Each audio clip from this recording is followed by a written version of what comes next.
21st. Do I have a motion? I move. Second. Is there any discussion on the minutes?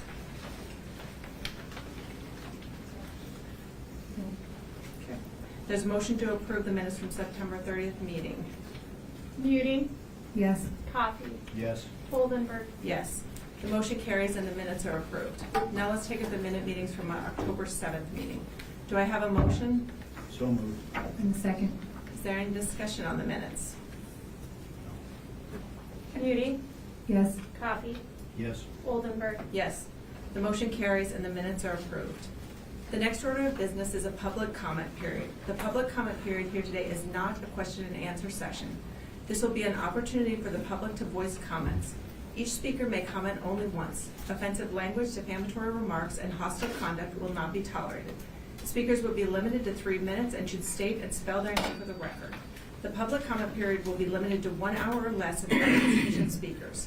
Can we have a show of hands of those who intend to speak? For those of you speaking today, is there anyone who needs to speak earlier during the public comment period and is unable to stay for the entire allotted time? I don't know. I'll go first because I don't know.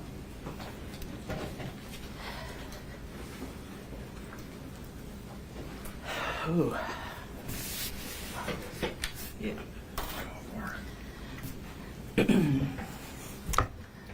I kind of want to look back because I know a lot of people here care about me, and I care about them a lot. Leah, LIA, Post, POST, Springfield, Nebraska.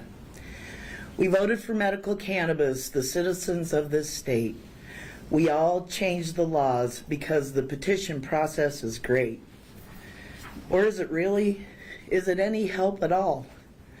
When the governor's the commission's puppeteer, the writing's clearly on the wall. Pete, Jimbo, and Mikey, Nebraska's wrecking crew. They hate caregivers and patients. They hate me. They hate you. All these ethics fighting over my body, over my choice. We'll try that argument with medical cannabis and see if you have a voice. I'm just trying to warn you, tell you not to suffer, but my body is so darn sore and my spirit's tired of being a political buffer. Who do you think you are? God is the only one judging me. Your advocacy involves big payouts. My activism is done for free. Now let's talk about the board, Pillen's top 3 picks, a prohibitionist, an anesthesiologist, and a judge. Yeah, these 3 should keep patients from being sick. Here's what I wonder. Will Maggie Ballard be on the Zoom today? She's Laurel McKinney's very best of friends. They do things the Heartland Family Service way. There should be no alcohol. There should be no drugs. Self-proclaimed prohibitionist. Laurel Muting is just one of Pillen's many thugs. Yet watch this nonprofit make money. The guilds are so fine. It's all you can drink at the open bar. And the ring toss with bottles of donated wine. I know a hypocrite, and I'll tell it to their face. Especially when some of your bigger sponsors are anonymous. I question who's really running your place. And who can see no medicinal value in the plant medical cannabis? Well, that's Dr. Monica Oldenburg, who has the same title as my pain management specialist. But oh, I assure you, I'll never go to her. Any physician that small-minded would never be part of this patient's medical crew. And that leaves the judge, the cannabis expert. What a joke. Let's talk about your extended family with whom I used to smoke.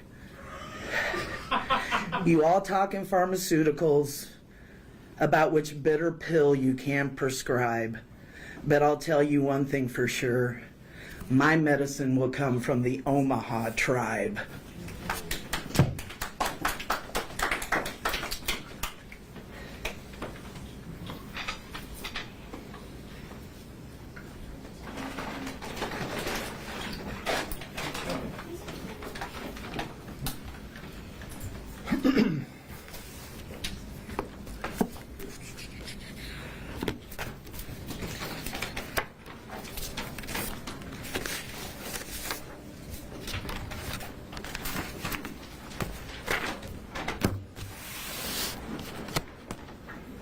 My name is Dominic Gillen, D-O-M-I-N-I-C, G-I-L-L-E-N.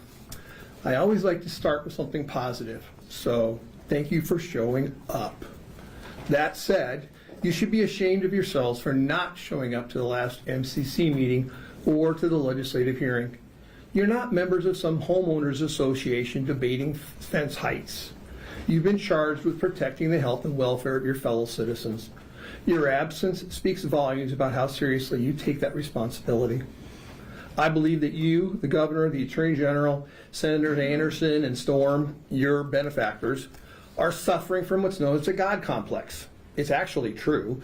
It's a psychological term describing someone with an inflated sense of importance, convinced of their own superiority and infallibility. Honestly, that sounds like a perfect description of all of you, along with being ruthless and heartless. Had you actually attended the legislative hearing, you would have heard Dr. Amanda McKinney, an OB-GYN at Beatrice Community Hospital and an expert in cannabis, testify.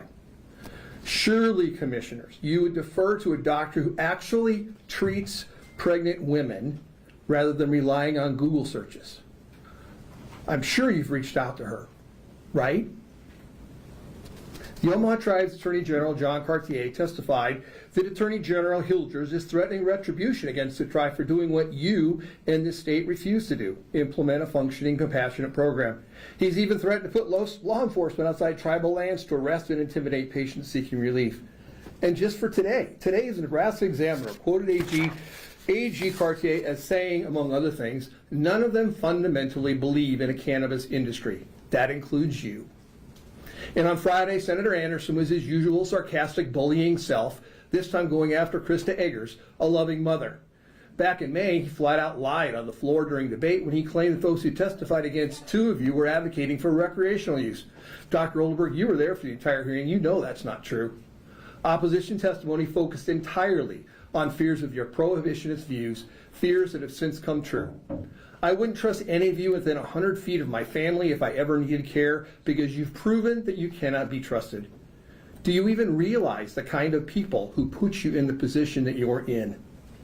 Newsflash, at least 630,000 Nebraskans despise the role that you've played in this. The bubble around you may tell you you're courageous, but to the rest of the state, you've been cowardly. I hope that truth weighs heavily on you. Don't worry, we'll keep reminding you, because the weight that we carry every day pales in comparison. Oh, and one last thing. Stop with the crocodile tears as it relates to how hard this has been for you, and that we need to be patient with you.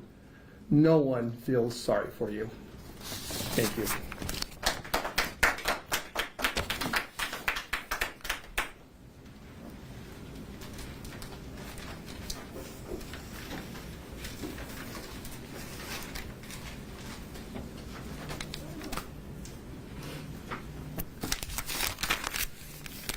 Shannon Coriell, SHANNONCORYELL.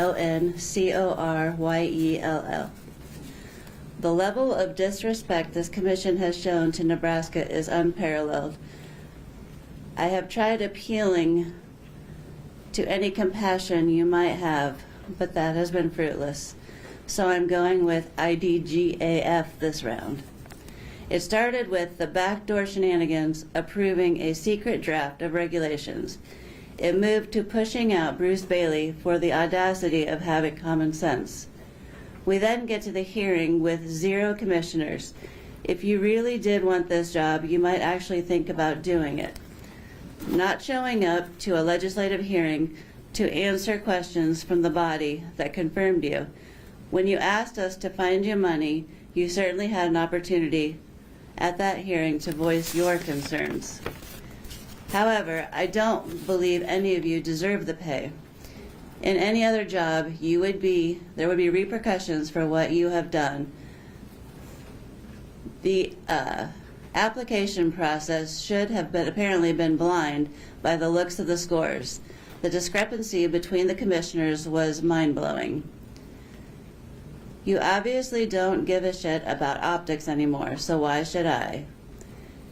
Your savior complex is backfiring and hurting people. You are protecting no one. You are only prolonging suffering for people who don't deserve it. I sure hope you don't claim to be religious people, because religion doesn't get to be a shield for cruelty. I highly recommend you look to the Tribal Commission, who have been thoughtful and inclusive. They are thinking outside of the box like true leaders. They also aren't trying to reinvent the wheel. You have made things way more complicated than necessary. You should be embarrassed. We all know you were chosen for this very reason. I don't think there's anyone left pretending you weren't. So this is what we face. Not a group of people who will show us any respect. Not a group of people looking for any productive input. Not a group of people willing to use their opportunity to do something truly amazing for the patients in the state. Instead, we are given a group of people who truly don't care. I mentioned empathy in my last testimony, which I'm sure wasn't read or ignored. So I will give you a quick summary. Empathy is feeling with someone, putting yourself in their shoes to understand and share their emotions. While sympathy is feeling for someone, a feeling of pity or sorrow for their misfortune from a more detached perspective. Please practice empathy.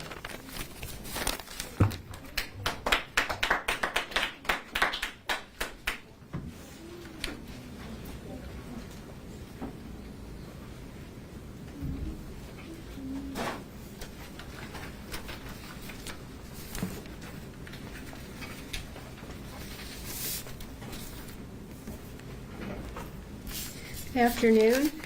My name is Georgiana Schroeder Stanley. That's GeorgianaSchroederStanley. Opponents of medical marijuana seem to think it's just recreation, and that idea belongs back in the 1970s. I know because I was a college student in the 1970s. Medical marijuana is not recreation, not for children with epilepsy or veterans that experience post-traumatic stress conditions or those suffering endless chronic pain. It's a last resort when everything else has failed. I had a hard lesson in severe pain this year. It was worse than I ever knew. Day after day, week after week, for 3 months and 18 days, the pain took over my life and forced changes I never imagined, to the point where the only thing I wanted was to get relief from it. That's what pain does. But it also made me pay attention to what's going on here. And before that, I have to admit, I wasn't paying attention. Why should anyone in such a pain situation be labeled a recreational drug user? It's not recreation. And what's even worse is everybody's going to be labeled a criminal. In Columbus last week, I tracked down a copy of the October 16th Columbus Telegram. That's Governor Pillen's hometown paper. And I have a copy here. Isn't that lovely? On the front page of his hometown paper. But I doubt if he saw it. News of what's going on here is spreading through Nebraska and across the country. I found a write-up on, I think it was September 30th, in the Orlando, Florida paper and the Hartford, Connecticut paper. You commission members and your pals in the state government look like the bad guys. I guess you don't care. Thank you.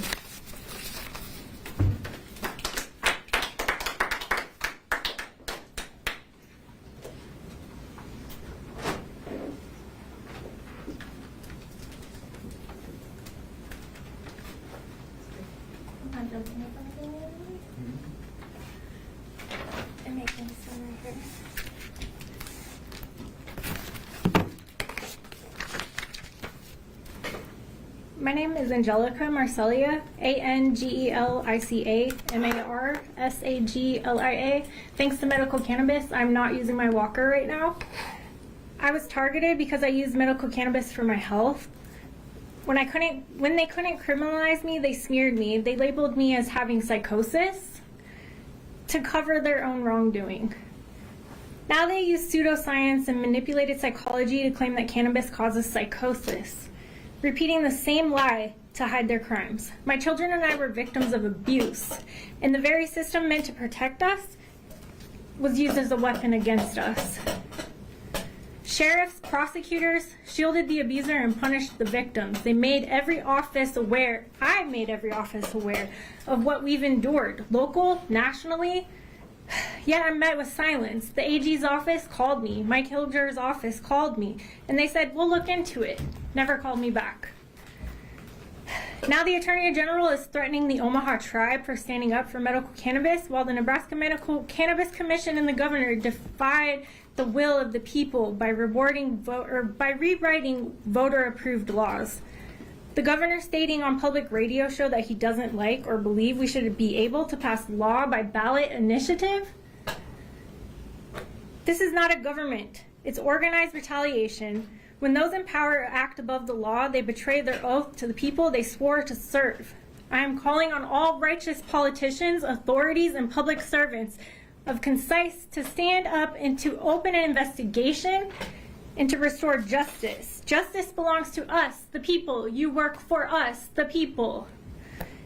We're taking it back. It is a state-sanctioned retaliation and obstruction, including failure to investigate or to protect despite evidence of domestic abuse and child abuse, weaponization of law enforcement and prosecutors against the victims instead of the perpetrator, interference by state leaderships, governor and AG, the Medical Cannabis Commission, and tribal sovereignty and citizen-approved legislation, specifically the Omaha tribe and the Nebraska Medical Cannabis Commission's manipulation of LB 37 and LB 38. 437 and 438. In contradiction to voter will and constitutional initiative rights, these acts collectively fall under 18 U.S.C. 241, conspiracy against rights, 18 U.S.C. 242, deprivation of rights under color of law, 42 U.S.C. 1983, civil action of deprivation of rights, federal and state constitutional violations of due process, equal protection, and separation of powers. I've signed a media release with this same exact statement that I will give to your reporter. If anyone wants to use my story or what I've shared publicly, because I've shared a lot, and it's gone all over the country, all over the world. But I'm being ignored here in my state that's supposed to protect us. They're criminalizing us for medication, a plant. You guys go after us for having a plant grown, given to us by God, versus stopping child predators. How does that feel? Who is the bad guy here? It's not us.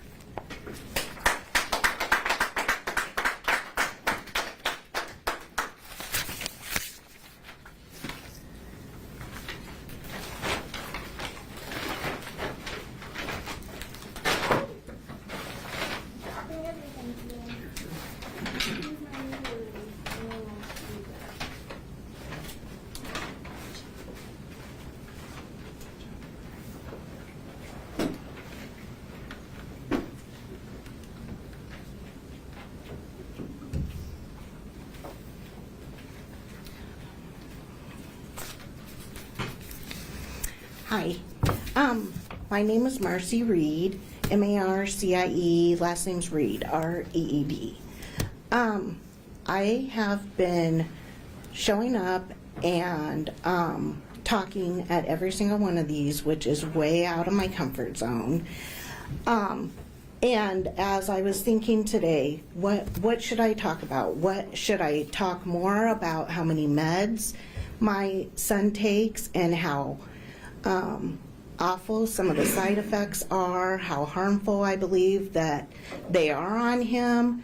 Should I talk about how long I can sit there and wait in line at a pharmacy just to get up there and find out that they are out of his controlled substance, that it's backlogged and I have to come back and do it all over again? Or do I just talk about how I know that nothing I say or anyone else says is going to change anybody's mind here? You guys already have it set for the way you are going to be doing it, And I sit there and I know that down deep, you guys cannot be awful people. You guys have children, and I'm sure you would do whatever you had to for your child. And I feel like that's what I am doing. I will do anything and everything for my child. He is 1 out of 5 of my kids. He's the only one that has ADHD and epilepsy. He's the only one I feel like I truly have to fight for. It can happen to any one of you guys. Ours happened out of the blue. One day they call me and they tell me he just had a seizure. What would you do? Would you, 6 years old, would you continue to give him 6 meds day and night? Like, that is too much for a growing boy. And my husband and I fight about it because he thinks it's way too much. And I'm the one, I show up when he has his seizures, I show up to his doctor's appointments, and I tell them, this is too much. He is a growing boy. What kind of long-term effects will this have on him? And he's 12 now. He tells me, I do not want to take this much med. You know, do I really have to take my medicine? What would you guys do? Just keep saying, well, you just have to keep taking it. This is what will control your seizures. This was my first time really getting into politics. I was never very political. It's really opened my eyes. And I have seen how power and money rules. It controls everything, and that is sad. That is so sad. I watch senators watch one of my friend's children have a seizure outside of the room, and they laughed. Who in their right mind would laugh at someone having a seizure? You know, it's wrong. It's so wrong. And that's why I am a firm believer that I know you guys know deep in your hearts that this natural medicine is not something awful. It's not something that should not be around. And that, sorry. I actually just made little notes because I was like, which direction am I going to go? Yeah, But- we're over 3 minutes. Could you? Yep. Okay. I also think that mental health is a huge issue right now, and that I personally think it would be way better for them to take an oil or something than take meds and OD on it. So, but after all this, I do still have hope. I still have hope that you guys.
publicize and why a lot of the hemp market and CBD market is here. But coming from legal states where I've been a cannabis grower, hemp grower, everything in between, coming out here in 2020 specifically for growing hemp because it's so saturated on the West Coast, I could see like the need that people need that, and it's not, it is a drug, you need to respect it and treat it as a medicine, and look at it as a medicine, look at the science, and thinking that this is an agriculture-based state where we got all these research for Pfizer and everything in between. I mean, it doesn't make sense when there's a plant-based thing with all these studies that point towards that it is a medicine specifically for seizures, cancer, everything in between. So I'm just kind of confused on why there's red tape to get a market started, to get the medicine that many people need right now. Not when this passed, whenever it passed, and we're just killing time. Like, those patients are hurting right now. They don't have access to safe medicine. And if you guys could figure out a regulation and get get everything figured out, like, it's not that hard with testing heavy metals, making sure it's safe for the public, making sure it's sustainable for the farmer, so they have to waste money for XYZ that the state deems that they need for whatever regulation that is just another hoop. They have to waste $20,000, $100,000 a year just to create a reasonable market or to fuel a dispensary on your guys' regulation where there's a lot of stipulation. But I'm just really concerned, and as I've worked with a couple of hemp farmers, and this year I've worked with a few hemp farmers, getting a successful crop of CBD, even just to get that is very hard, where that doesn't make sense. It's a plant. I mean, there's all other plants that are grown out here that don't have all these regulations, that get tax subsidies, that are continuing to fuel you guys as you stand right here. Like, the people that give you guys paychecks are telling you not to answer questions, not to get things set up, to prolong the situation. So all I see is 1936 prohibition straight out the gate, and that's not how it is. That's all I gotta say. A lot of people are angry, upset. It hurts myself because this is my passion. I started this because my grandma died of cancer, and I was like, if she could have had high THC, low CBD oil, man, that chemotherapy really gets after it. It just kills all the cells. But if there was something else to protect those healthy cells, maybe she'd be here, but we don't know. So that's all I gotta say.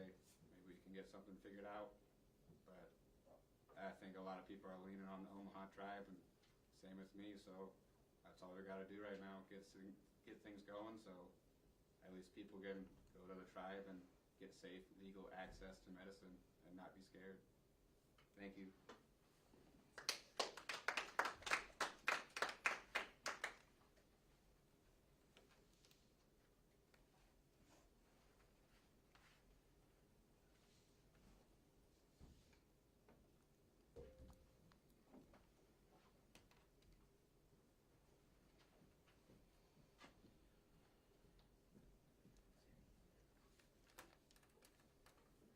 Good afternoon, my name is Krista Eggers, Cristaeggers,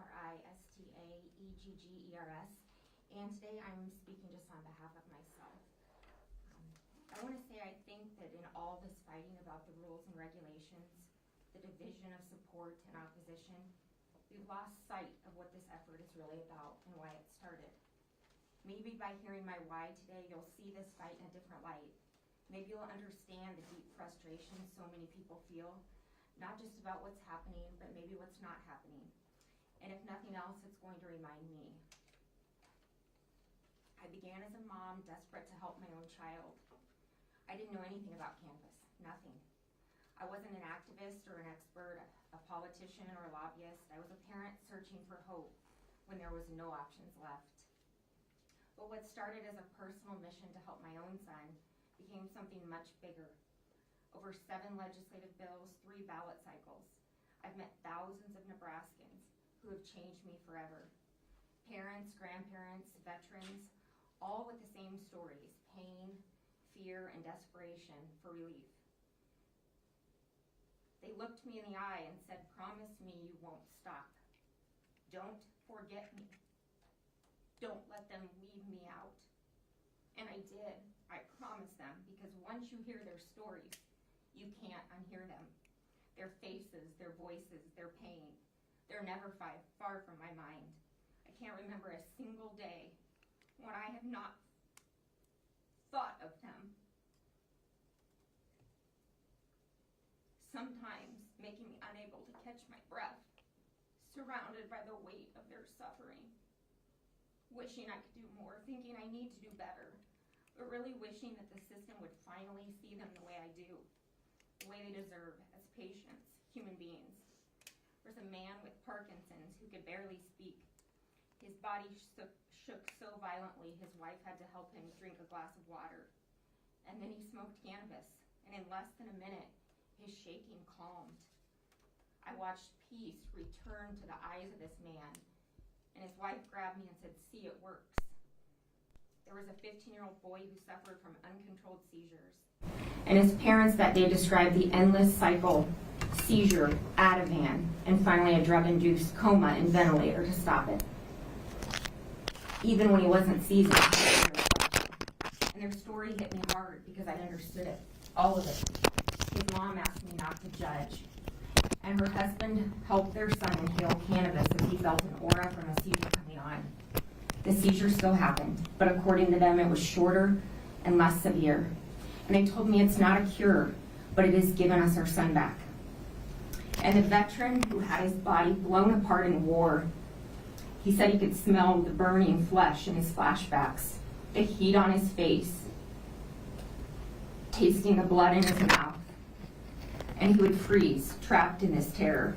The doctors gave him opioids, should have killed him. And then he went to alcohol. Finally, he found cannabis. For the first time in years, this man slept. He found some peace and was able to live again. This past July, days after begging lawmakers to pass a bill, his pain became too much and he took his life. These people, their stories, they're the reason we fight. I didn't just do this for my son. I did it for them. And so when I hear anyone say that some patients might get help while others won't, I can't accept that. When they say that they may get help but not in the way they need, it's not okay. And when I hear the assertion that this effort has been about more than medical, We're open for yes, if you wrap up, please. I hope this is the proof that that is wrong. How can we say to one family your child deserves release and another that yours doesn't? How can any of us not do everything in our power to help another human being in their suffering? This movement started selfishly, and then it wasn't. I promised we wouldn't forget the people, their stories, and their pain. I'm here today, as I am each and every time, to make sure that promise is kept. Thank you.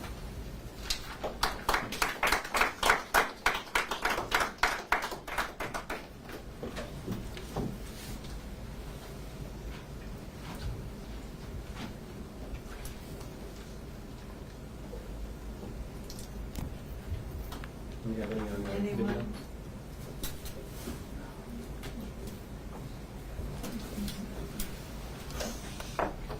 Hello, my name is Diana Wolf, Dianawulf. Some people here may know my name, most don't. I believe cannabis is a natural human right. Marijuana is a dietary supplement. Synthetic chemicals should be regulated under the drug and food laws. The voters did not vote for synthetic substitutes. I did not vote away my rights. I did not vote away my rights to possess or consume cannabis under doctor's approval, by government approval, for fees, fines, or to increase incarceration in our state. Adults do not beg for government permission. We voted for this. Raw cannabis is a non-toxic substance, a plant, raw marijuana. It grows in our ditches. You call it ditchweed, hemp. They've managed to isolate CBD, THC, CBGN out of that plant, but it's still a manufactured process. It's been synthesized. Marinol is your #1 synthesized plant on the Schedule 3 drug schedule right now. It is a synthetic THC. Why is the raw plant, which is non-toxic, not removed from the schedule for people to have, like alcohol. I want to ask you guys a question. Are beer seeds regulated in the state of Nebraska for home brewing?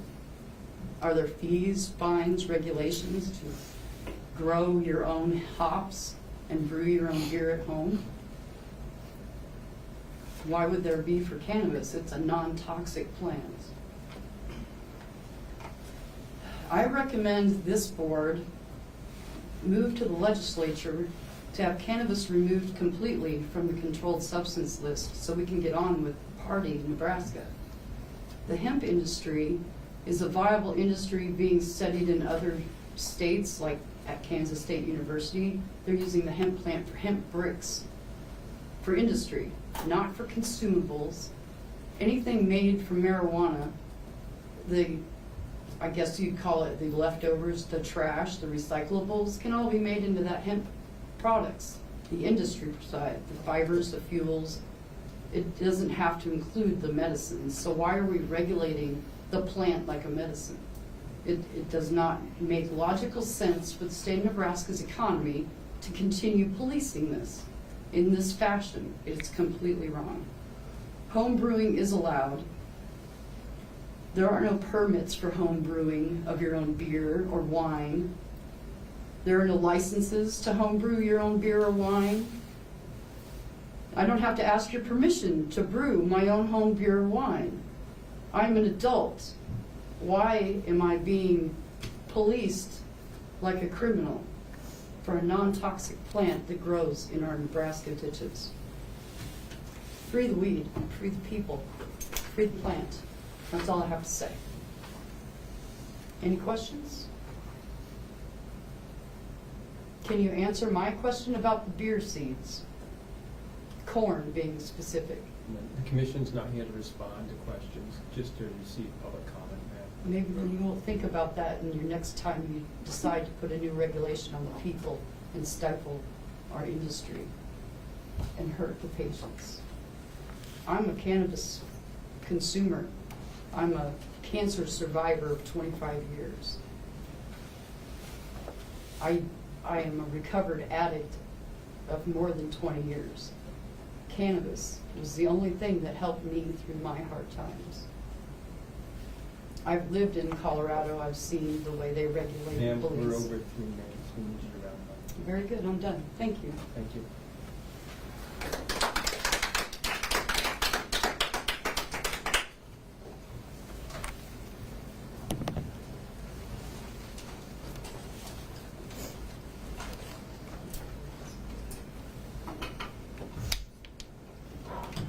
Good afternoon. My name is Landon Crow, Landoncrow.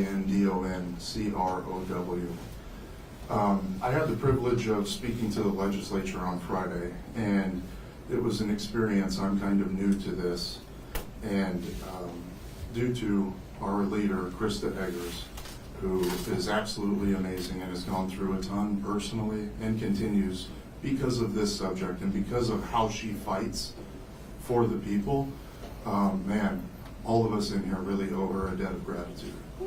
It is unfortunate to me that this is the first time I'm seeing any of you, and I've been to the last several things in which you're not expected to show up to any of them, I suppose, even with a legislative invitation. We all had something better to do that day than come and listen to the concerns of the people on the commission of which you preside about this topic, which is absolutely, I can't even say dividing the state. You guys are getting destroyed. It's a 71% landslide. I'm a liver transplant survivor, and that was due to alcohol, which is legal, and all the meds that they put me on post surgery were opioids, muscle relaxers, and all kinds of things. Unfortunately, the United States, as far as prescription drugs, is absolutely the highest number of users, the highest number of capita per use, and we have the highest spending. And what I am saying to you is, if you're looking out for the health of the people, I'm merely one example, but I've heard several others. One plant, how we voted it in, the entire cannabis plant, not patches, not suppositories, for God's sake. What we intended was for the plant. can eliminate just a massive amount of prescription drug use. And I wonder if that's the concern. Maybe some donors to big campaigns have some stake in the game as far as that goes. But I think that this would absolutely lower opioid addiction, of which we're currently in an epidemic, and no one cares. And that's because when patients who are legally prescribed drugs transition off and the doctors are no longer allowed to prescribe them, they still need the relief. The pain isn't just gone. What happens? Fentanyl. And it's dropping kids, dropping people all over the place. Medicinal marijuana we voted for. It's your jobs to pass it, not change it, not alter it, not interpret it for yourselves. We did that for you. Please respect our wishes.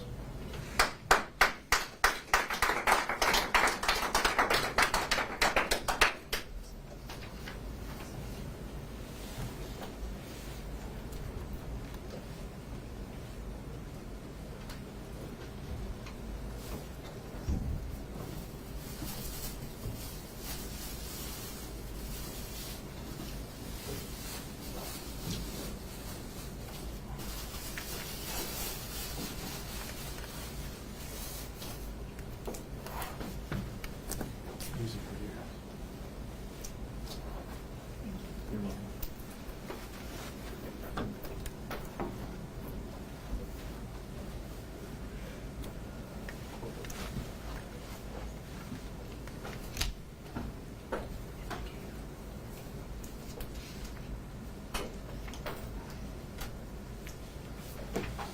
Good afternoon. Troy Burgess, Troyburgess. The books I handed you today, I handed out to the legislature committee on Friday. There's a lot of information in there. As an industry expert, I've been in this for 5 years. We have an opportunity as a state to go one way or the other. We can work together and not break the laws that are currently on the books, where the patients can have 5 ounces of flour and they can use their current doctor, whoever doctor they seem fit. The beautiful thing about that is they can get a second opinion. If you choose not to prescribe cannabis, that's your right. It's also their right to go see somebody that is an expert in it and get an opinion, a recommendation. They can't get a prescription because it's illegal federally, but they can get a recommendation. And with that recommendation under state law, can possess cannabis. We keep fighting about the tribe now wants to prescribe it. They want to come out with a cannabis program. And in the meeting when they spoke, they're doing an amazing job. I wish we could do that as a state. And because they're doing it, and we now want to enforce the borders. So if people go to the tribe and get medication, we're going to arrest them and write tickets. Is that what we truly want to do as a commission? 123 people died related to alcohol in 2020. We didn't do anything for that. You can still buy candy cigarettes here in the state of Nebraska. That has documented proof that leads to more cigarette use. But we still are fighting over something that is true law. Only the legislature can change that, or a ballot petition. We need to focus on the industry. When I was speaking on Friday, they asked me what the industry is and what the market could be. In those books, I spent the time to break down what cannabis is probably being used in the state through the 1,000 dispensaries that are currently selling in vape stores, unregulated materials, going across borders, or black market, unfortunately. The cannabis use is here. We have to decide, let's make it legal. For people, don't fear prosecution. For they're not targeted. For law enforcement knows not to write foolish tickets. There's a sheriff writing tickets for people crossing the border with a prescription. They have a recommendation. State law says they can do that if it's under 5 ounces. We are wasting time and resources on a state that has a very short budget. We should be able to tax this reasonably, help with the state deficit. As an industry, there's so much opportunity we could do if we just started working on the solutions together versus what we see in politics today. It doesn't work. I've been in the industry. I'm here. I got into the industry for a business decision. I'm staying, and I'm speaking today because listening to the people's stories, seeing the people I've helped personally with medication that I've grown. It has changed my life and views on it. And because of that, that's why I'm here. It is amazing what we can do with this plant if it's used properly. People will say pregnant women shouldn't smoke it. Pregnant women shouldn't smoke tobacco. There's a warning label on it. We have tobacco. we're over I'll be almost up. Thank you. We have laws in place. We can use the Tobacco Clean Air Act. We don't want our places to smell like marijuana. We don't want our places to smell like tobacco. We have laws in place already. We just need to follow them and use common sense approach here. Thank you.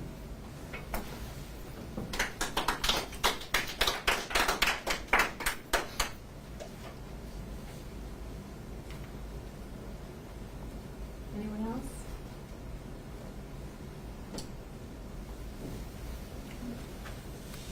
Is anyone on that row? Nobody's raised their hand. Okay.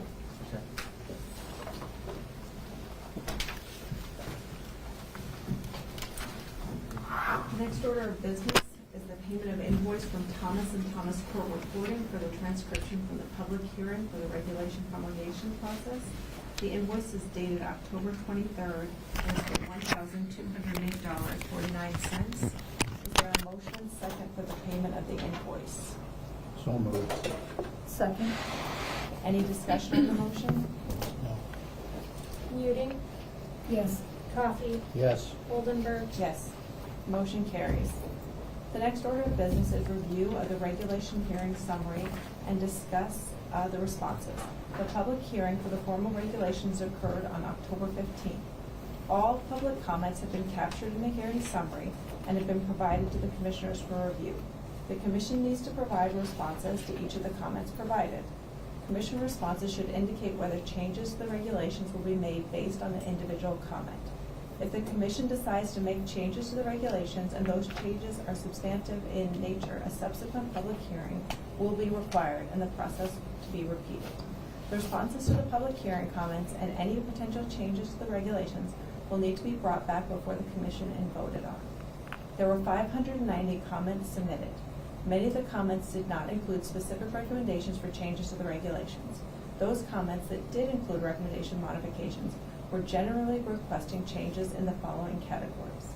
Number 1, allowing additional forms of cannabis to include flower, raw plant, vaping, smoking, and edibles. Number 2, increasing the number of licensed facilities. Number 3, removing or modifying restrictions on recommended practitioners, such as allowing out-of-state practitioners and removing the in-person visit requirement and the practitioner education requirements. Number 4, increasing plant counts for cultivators. Number 5, allowing refills. And number 6, increasing the THC potency cap and the quantity of cannabis. Now that we've all had an opportunity to review the comments provided to the commission, let's discuss the 6 identified categories. Does anyone have any thoughts on allowing additional forms of cannabis?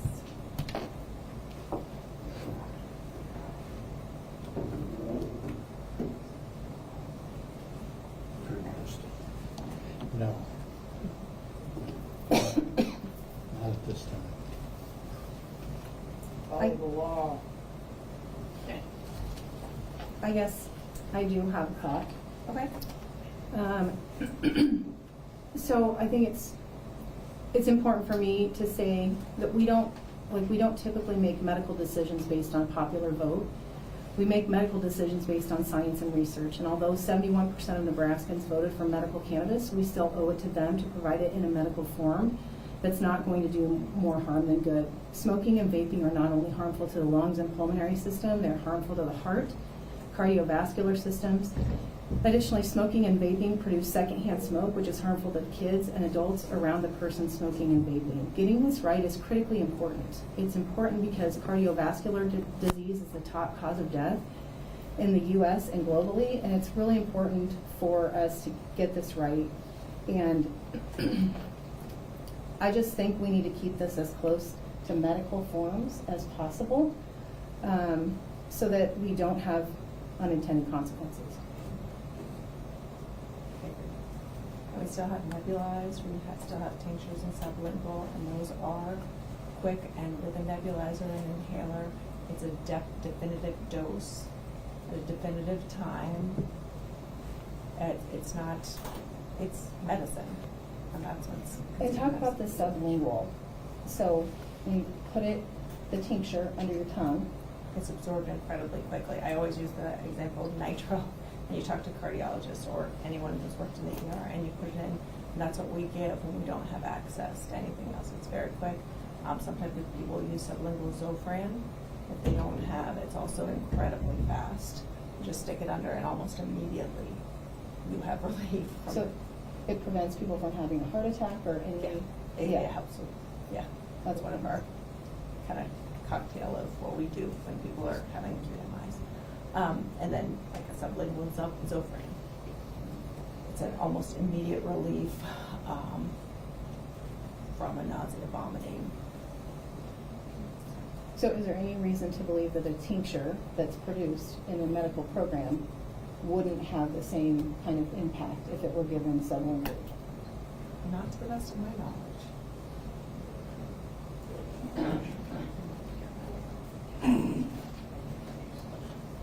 So, based on today's discussion, it sounds as though no changes will be made to the allowable forms. Is there a motion and a second to leave the regulations written with regard to the allowable forms? So moved. Second. Any discussion? Muting, Yes. Coffee, Yes. Oldenburg. Yes. Motion carries. Does anyone have any thoughts on increasing the number of licensed facilities? As to, Just in general, I think. my only concern would be the number of dispensaries. But other than that, at this time, I think we have to proceed somewhat cautiously. Can't hear you. Excuse me. What did Pardon? you say? Can't hear you. Can't hear you at all. Well, okay. There you go. I think we need to proceed somewhat cautiously. We have no idea what the market's going to be. I know that a number of people think there should be more than 4 cultivators.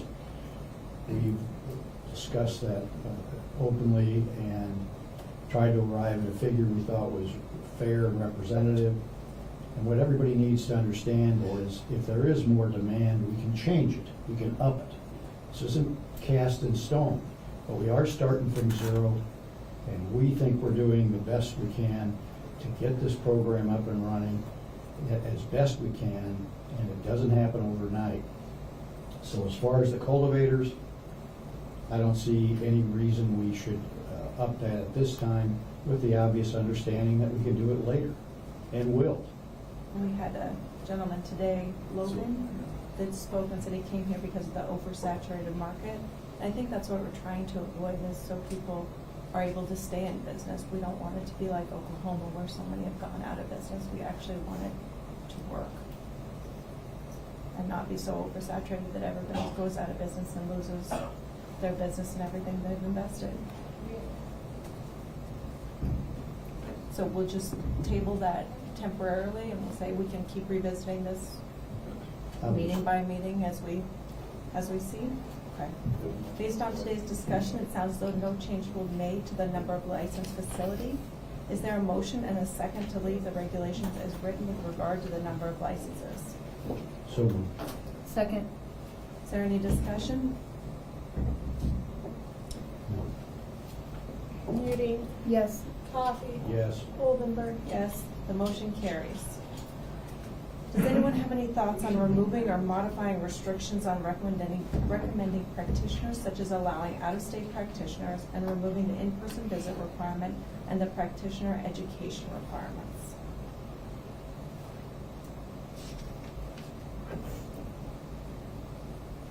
I've seen in other states where if it's not that state-based physician, then it gets to be an online prestodoctor.com that's allowing people to get recommendations. And so I feel like, again, this is something we can certainly take a look at. I think it could be something, if we ever get any staff, that it could be have a waiver process. If you have a doctor from another state that you work with, it could be something that our team of experts could review and provide a waiver for.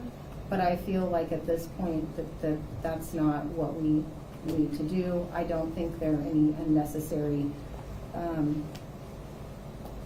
restrictions or regulations around doctors. They have CEUs or CEs for many different topics, and so I don't think this is Every physician I've talked to does not see that as an issue. We have to do CMEs for everything we do. We have to go to culture of safety training. We do training for everything. And so I think most people I've talked to said they don't want to prescribe something without knowledge as well. And so I think staying up to date on stuff is very, very practical and needed for any kind of medical professional that will be recommending. And again, I have heard no one in the medical profession that thinks that's a bad idea.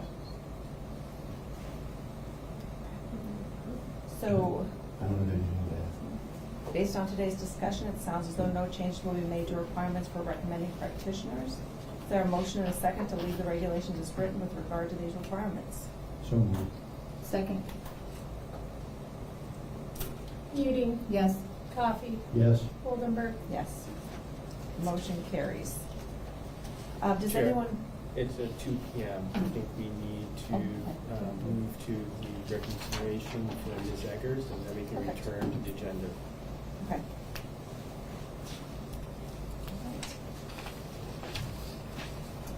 So it's 2 p.m. The commission will now take up the request from Krista Eggers to reconsider her application for a cultivator's license. Would Ms. Eggers please come to the podium? Ms. Eggers stepped out, so maybe we can just go to... She's coming. I hear something.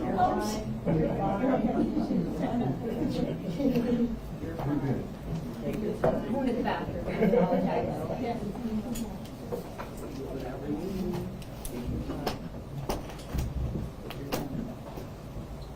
While she's doing that, I'll keep reading. It's now 2 p.m. on November 3rd.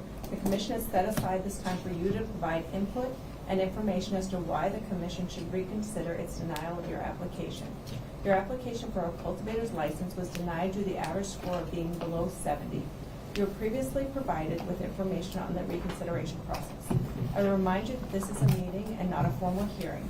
The rules of evidence do not apply. The commissioners are not subject to questioning. The commission cannot consider new material, nor can you supplement your application at this time. You may, however, provide explanation for any materials previously submitted as part of your application and respond to questions from the commissioners that may help clarify those materials. We've allotted an hour for your reconsideration request. Do you have any questions about this process? No, I don't. Okay, if you're ready, please proceed.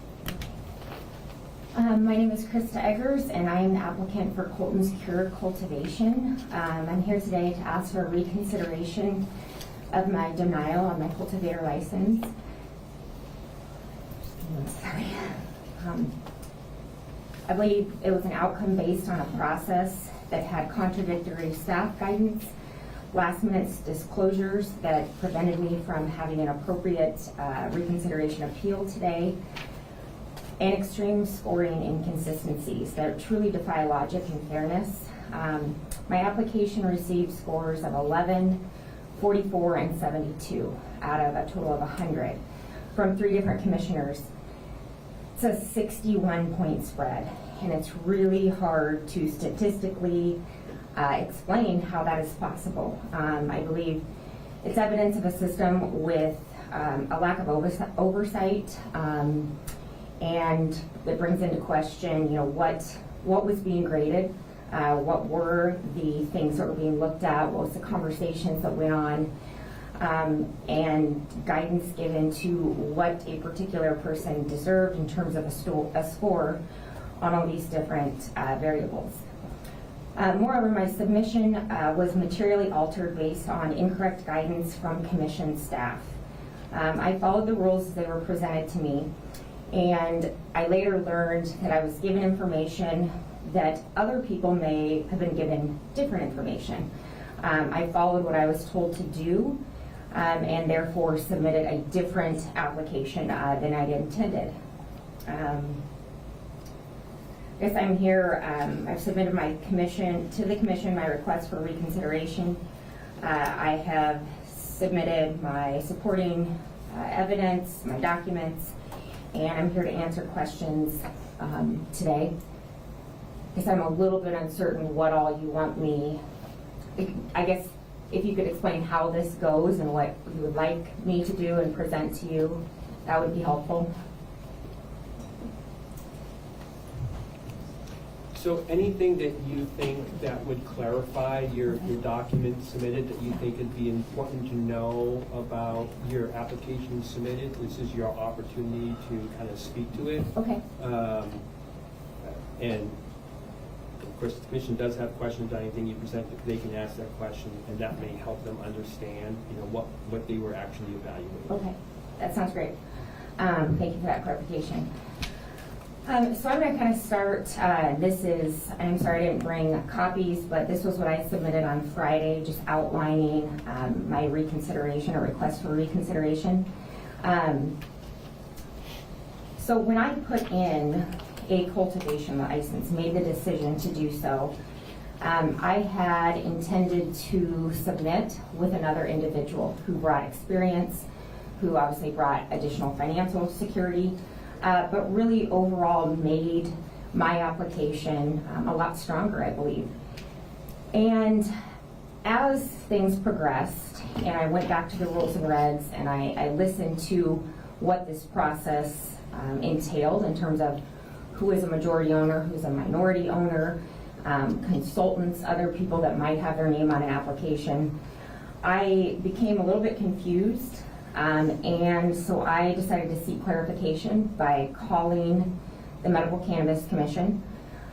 On September 22nd, I spoke with Brenda, where I asked Brenda, "Hi Brenda, I had a question about the application process of an individual that is majority owned, the 51% residency, that lists someone that is a minority owner. Can that minority owner have their name on more than one application?" Brenda's response was no. My response, no. So any name listed on an application at all, at any percentage of ownership, can only have their name on one. Brenda responded, correct. I went on to say, thank you, that's what I was trying to clarify. So at that moment, I changed the application that I was planning to submit.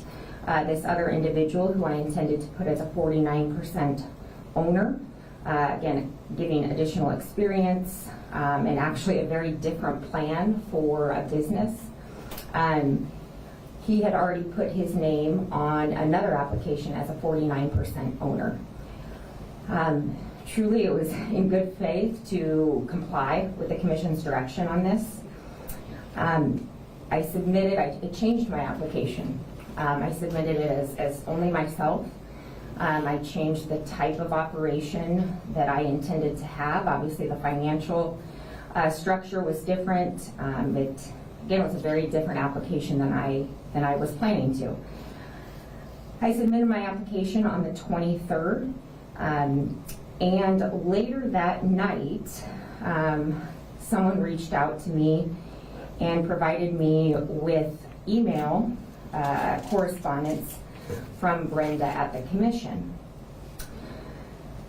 This original email reply was sent during the application period and provided the opposite direction that I was given, stating that a minority owner could appear on multiple applications, so as long as a background check was submitted for each application. I'm going to go ahead and read this email in which the question to the Commission said, can an individual being a minority owner submit their name on more than one application if the majority is different? The response was yes, but a background check needs to be sent for each application.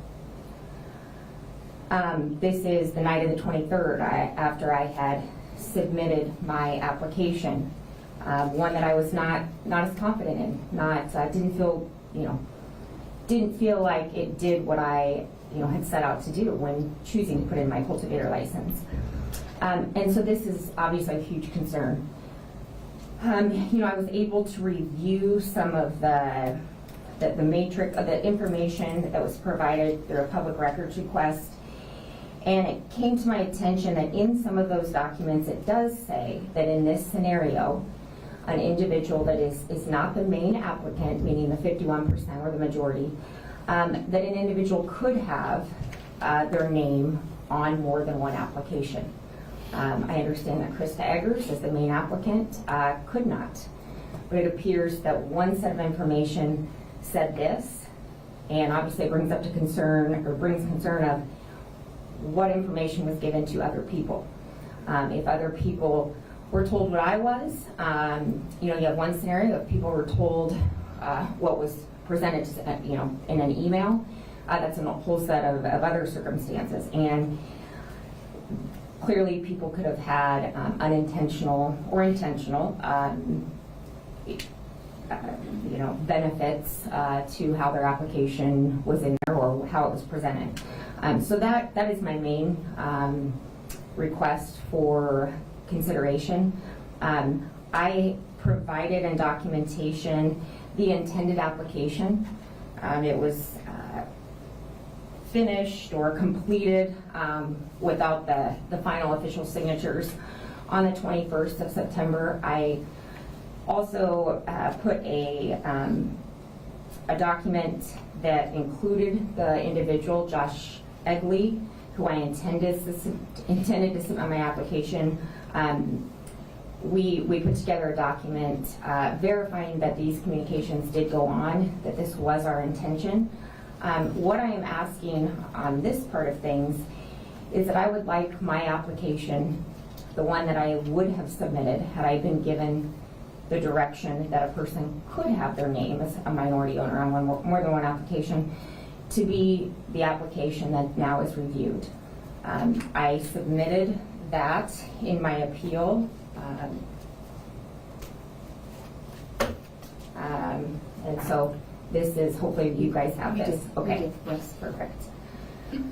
The next part of things was, what came to light right away for me was, I'm not here to debate what my score should have been. My concern is I find it very, very difficult that I was scored by 3 different individuals, a complete, one extreme to the other, an 11 out of 100, a 44 out of 100, and a 72 out of 100. This is extraordinarily and hardly, to me, statistically implausible variance for an evaluation that has uniformity, objectivity, adherence to a standardized rubric. And so I want to go through that.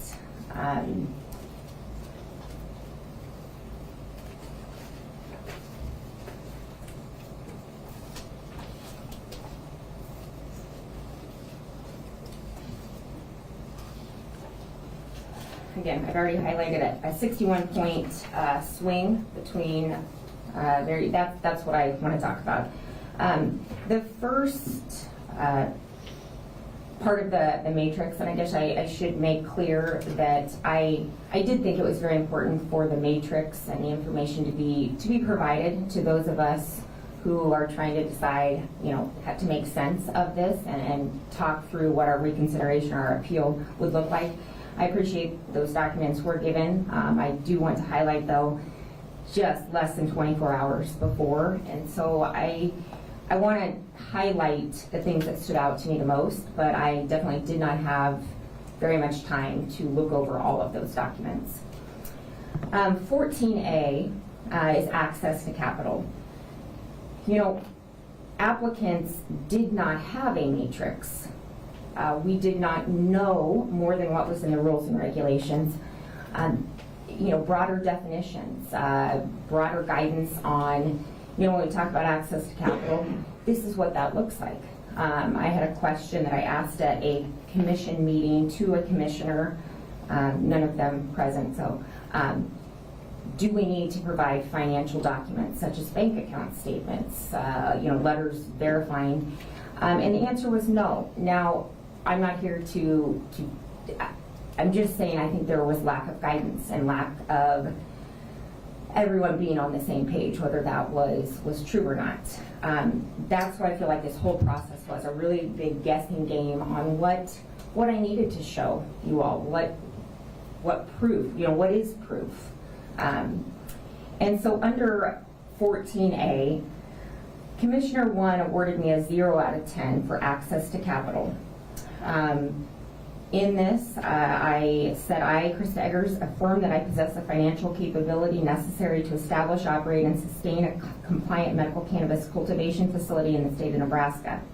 The following documentation is available and will be provided upon request to verify my financial capabilities, including but not limited to bank statements verifying available funds, capital commitments, and a credit facility confirmation letter. Moving on to 14B, detailed budget. I had a budget that included land acquisition and lease, facility construction, compliance and security, equipment and regulatory infrastructure, initial operating capital, and reserve capital for unexpected costs.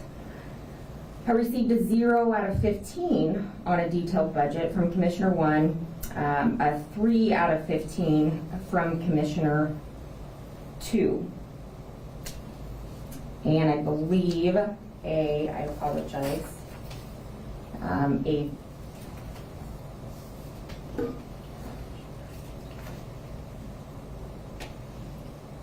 do you have my scoring right in front of you or not? Okay. Well, the other, I apologize, but I received a much higher score, showing that Commissioner 3 believed that I was showing a detailed budget. 14C. I'm sorry, let me go back. The detailed budget, I feel like without clear criteria of what a detailed budget included, we're talking about a business that right now we know, given that these emergency rules and regulations are not in place, they're still emergency. I mean, just today we talked about different things that may change, may not change. I feel like a detailed budget also lends itself that there are a lot of moving variables in this. In a budget, I talked about and thought about seed to sale tracking, something that is going to be required. Well, right now, as an applicant, I do not know what the cost of that's going to be. There's a lot of ambiguity about what that process is going to look like, what the cost is going to be to me. Is that going to be something that the state themselves contracts and then we subcontract? To put a detailed budget together with many of these questions still remaining is very, very difficult to do. Assigning a 0, I find that hard to believe when I did give a detailed budget, or what I believe, it sounds like one commissioner believed was a detailed budget. In the category 14C, access to funding sources, my application clearly stated the following in regards to the access to these sources. My financial resources will be secured through a combination of my personal investment as well as funding through committed private investors that will be without equity in the operation. I can demonstrate clear access to capital sufficient to meet all regulatory and operational requirements. The following documentation is available. I won't continue, but the same statement that I would be happy to show all of that. Under 14C, I received from Commissioner 1 a 0 out of 15. Commissioner 2 gave me a 10 out of 15, and Commissioner 3 a 12 out of 15. The variation in these scores clearly demonstrates a lack of consistent application of the evaluation criteria. I'm going to move on to 15A. Commissioner 1, under compliance with all applicable laws and regulations, gave me a 0 out of 5, while the other two commissioners a 5 out of 5. I'm having a hard time understanding this discrepancy. It's the complete opposite sides of the spectrum. Compliance at this stage refers to a commitment to follow all the laws and regulations. This is not a current operational conduct that's happening. My materials repeatedly, line after line, subsection after subsection, repeatedly emphasized the full adherence to all applicable laws. Yet I received a failing score on compliance with all applicable laws and regulations. I do not understand how I can receive a 0 because I have said, which is really all I can say at this point, and I can show in the way I'm going to do it. Obviously, I spoke of that in my budget and things like that. I gave supporting information on how I would be in compliance. And in fact, I even addressed that knowing this is a changing space and that things are likely going to change, that I gave my commitment I would be in compliance with those laws and regulations. For category 17, I received a 0 out of 5 from Commissioner 1, a 2 out of 15 from Commissioner 2. And in this, it was experience in operating a business in a regulatory industry. I want to read what I provided. Outside of the medical cannabis space, I've worked alongside my spouse in the management and operation of a regulated agriculture business on our family-owned farm for the past 13 years. My experience spans all aspects of business operations, including developing and implementing business plans, negotiating and securing contracts and lease agreements, and overseeing the purchase and sale of essential agricultural equipment. The role has required strong financial knowledge, organizational skills, and a thorough understanding of the compliance within a very regulated environment. I further provided experience of a regulatory structure, which I have been involved in, which was leading 3 statewide ballot initiatives. These were governed by Nebraska election law. Through my extensive involvement in 3 statewide ballot initiatives, I have gained first-hand experience navigating compliance requirements, working closely with communities, and ensuring strict adherence to state and local laws. This effort required managing complex petition processes, engaging with diverse stakeholders, and coordinating both state and local officials to be in compliance with all regulations. I've learned to anticipate and respond to compliance challenges by ensuring that every action, from signature gathering to campaign finance reporting, met the highest legal standards. Collaborated with community leaders, city and state governments and advocacy organizations to align our efforts with the community while maintaining transparency, accountability, and regulation.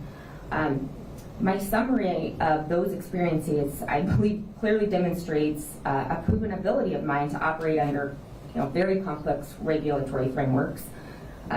In fact, the same framework, state of Nebraska and laws that have been governed, would be at play in holding a cultivator license. Very legal, very regulated industry. And so a score of 0 by 2 commissioners is then contrasted by a score of a 5 out of 5. So a 0% and 100%. The next is experience in cannabis cultivation, manufacturing, or retail. My application included a comprehensive explanation of experience. In fact, across every stage of the cannabis industry, from seed to sale, is what I included. Direct operational collaboration, regulatory studies, and compliance review that I have been at for almost a decade. In fact, I presented that I not only had experience in one category of cannabis, but all of them. Nevertheless, I received scores of a 0 out of 15, a 2 out of 15, and a 5 out of 15. I'd like to bring to light that the application instructions did not specify that experience was limited to formal employment or ownership. Therefore, it's very hard for me to believe again that these low scores they just seem inconsistent with the intent of the category, to prove that an individual has experience, has education.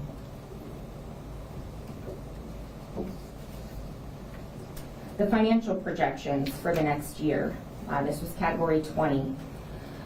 I received a 3 out of 15 from Commissioner 1 and a 2 out of 15 from Commissioner 2, despite providing a 3-year projections that exceeded the standard requirement of just 1.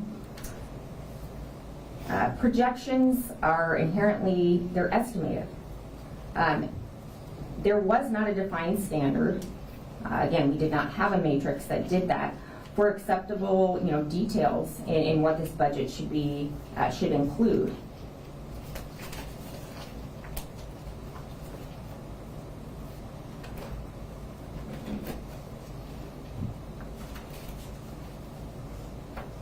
Sorry, let me grab my.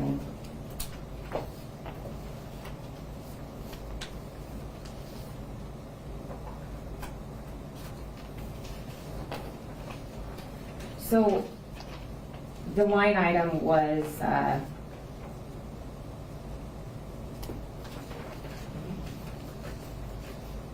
financial projections. I am reading off of my application, my financial projections. I included the revenue, the expenses of year 1, 2, and 3, and then the projected net outcome. I defined that year 1, the startup costs would dominate with significant investments in land, construction, security, and equipment. Previously, in my application, I talked about what that looked like, the security equipment, all of the regulatory structures and framework that I would need to follow to be in compliance. I said revenue will be limited due to ramp up and compliance timelines. I gave a projected amount of expenses against a projected amount of revenue. I did that again for year 2 and year 3. Something I think is important to note in this situation is, again, back to these are projections. You were asking me to project financial information for year 1. I don't know what my seed to sale is going to cost me. I don't know what this testing regulations are going to be required. There are so many unknowns, and so a projection is just that. It's an estimate. It's using a good faith, educated, guess. And so again, back to I just it's hard for me to understand a 3 out of 5 and a 2 out of 5 in this category.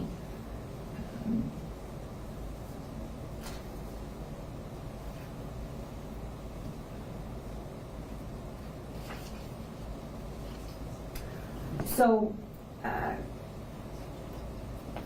with these huge variations in scoring,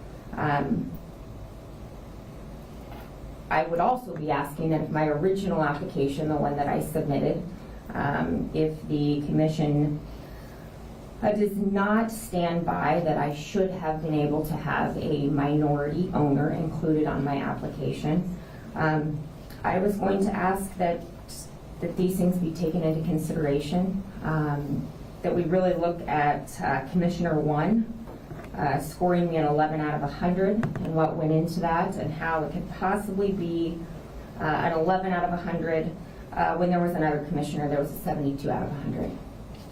I'm not here to tell you, did I deserve the 11 or did I deserve the 72? That's not what I'm here to debate. Just the other day, very timely, my son received a not so great grade on his essay, and we had a conversation, and this was actually right before I was given this information. And what we talked about is, I said, Bud, what was this essay supposed to be about? How many sentences was it supposed to be? Did you need references? And we talked about what was the rubric, what was the matrix, because clearly you either didn't understand the assignment, didn't understand the rubric, you failed to look at the rubric. This isn't acceptable. And in this case, he failed to follow the rubric.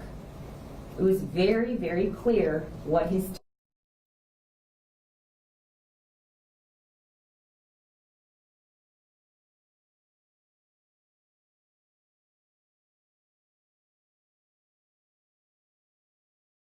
believe is learn from this and do better next time. Unfortunately, there isn't a next time.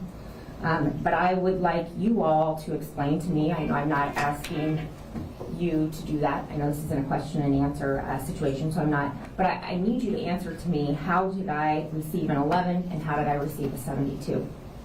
I need you to help me understand that. And so I would ask for it to be reevaluated.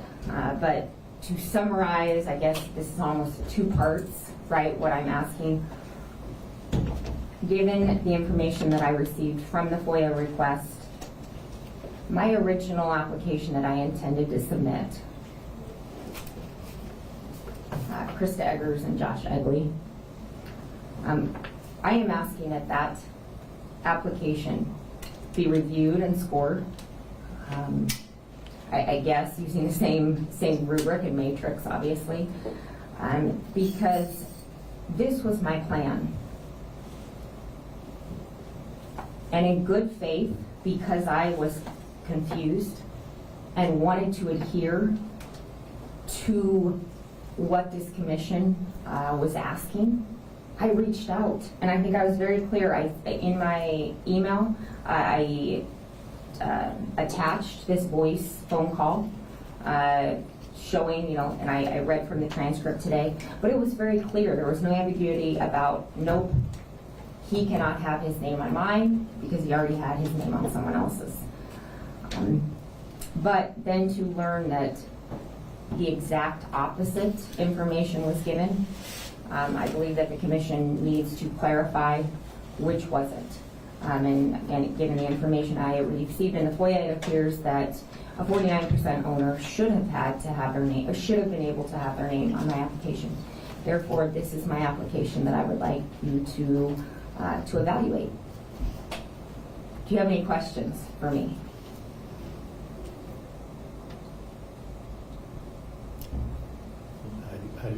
I do not. I don't think I do. I'm sorry that happened, that miscommunication. I just want to say I'm sorry. I appreciate that. Thank you.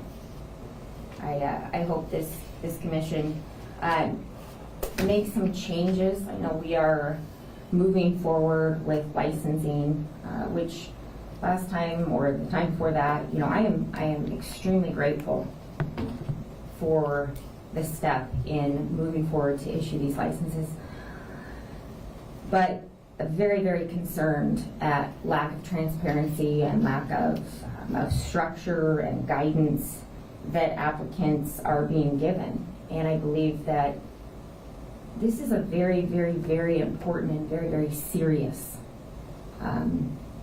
process, because we need to make sure that good people that have the ability to stand up these operations and be in compliance and follow the guidelines, that those are the people that are getting these licenses.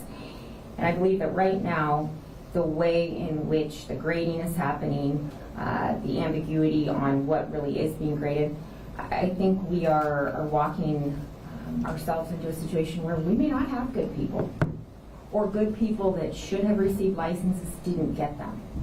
And so please, I need you to do better.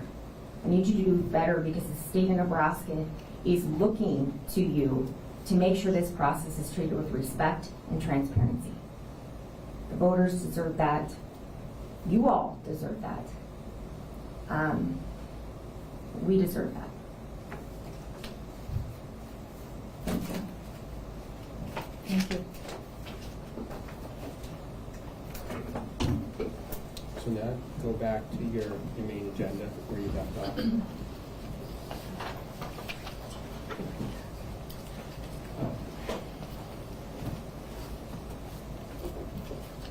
I think you can close out Ms. Eggers' reconsideration. Okay. So, let's see.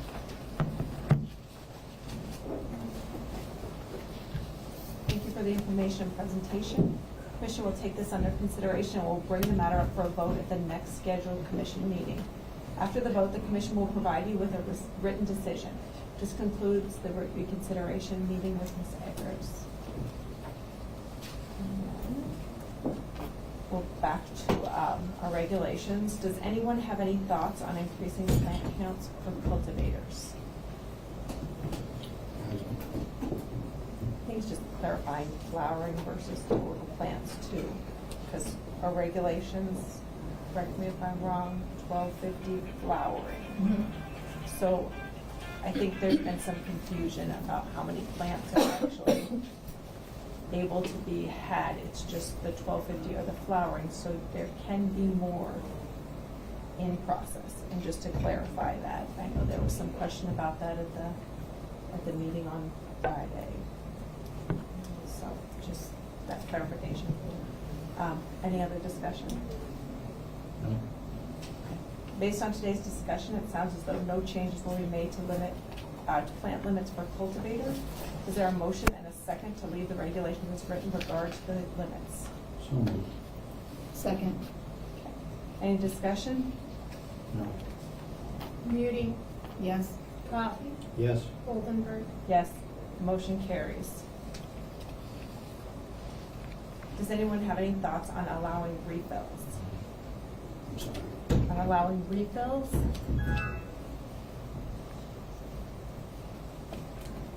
I guess I'm not quite clear, but in what context? Without what? Another prescription? Another recommendation, yeah. Why would we want to change that? It was one of the. I know, I'm not, Yeah. I'm throwing it out as what,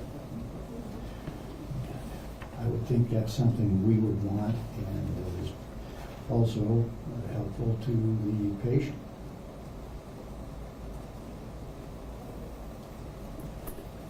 Any other discussion? I don't think so. Okay. Based on today's discussion, it sounds as though no change will be made with regard to refills. Is there a motion and a second to leave the regulations as written with regard to refills? So moved. Second. Any discussion? Muti, Yes.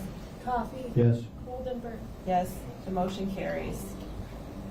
Does anybody have any thoughts on increasing THC potency cap or the quantity of cannabis? I don't. I think it's critically important that we get this right, again, because THC potency is increased so dramatically. THC caps and limits are a critical piece to getting this right. It reduces harms, it prevents unintended consequences, and I think that there's bodies of research that show, there is no medical benefit after X amount, so I think that we need to get this right, this way. I agree. So based on today's discussion, it sounds like no changes will be made to the THC potency cap or the cannabis quantity. Is there a motion and a second to leave the regulations as written with regard to these limits? So moved. Second. I have a motion. Muti, Yes. Coffee, Yes? Oldenburg. Yes. Motion carries.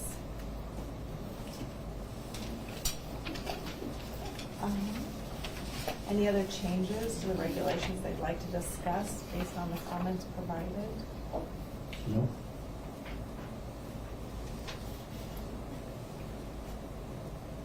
Should we move on to, it's not quite 3 p.m.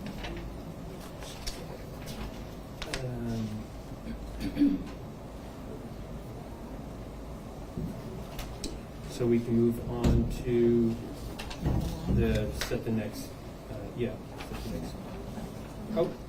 number 9. Okay, the next order of business is to discuss application periods for manufacturers, dispensaries, and transporters. The commission needs to consider whether to set application time periods for the remaining 3 types of registered cannabis establishments. Let's take up transporters first. Is there any discussion on setting an application time period for transporters?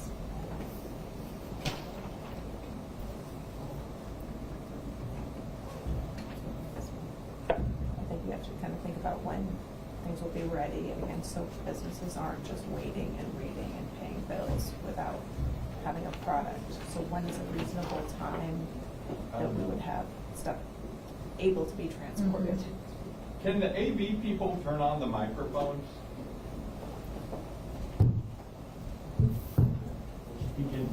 Is that not?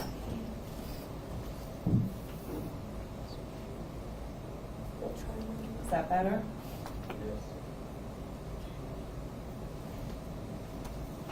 So what time frame do we think that we would actually have some product available to be transported again, so people aren't paying bills on a business that can't do anything? Probably 6 to 8 months, I would assume, that the folks who So that were, would be, if they're getting started now, the 2 that we approved last month, and we probably want to give some lead time in for terms the of transporter to get there. to make sure we have enough transporters and that they pass the 70%. So if we're saying 6 months would be May-ish. That we Is would the need them. earliest That we would need them, so do we say 3 months or a 4-month lead time? I don't have a problem with the 6 months, but I think we probably should consider taking a look at it in advance of that, maybe after 4, just so we have a better idea of where the cultivators are, how they're proceeding, and then we could move earlier if we need to, as opposed to waiting just 6 months. Because that's what we were saying, like, just do that lead time, because again, if we have approvals and denials, we want to have enough time so we actually have people that have That are passed. ready to go, That yeah. are ready, so So they're that- not waiting, that's so- not a limiting step. So we'd like have a review hearing in Or April. we'd open up, I think we're talking about what time, when do we want to open up the application for transporters? So what, like, do we want to say January 1st? Do we want to say, I'm not sure. Considering where we are on the cultivators, I'm not sure that January 1st makes any sense. I think you might need to delay it to, for example, March 1st.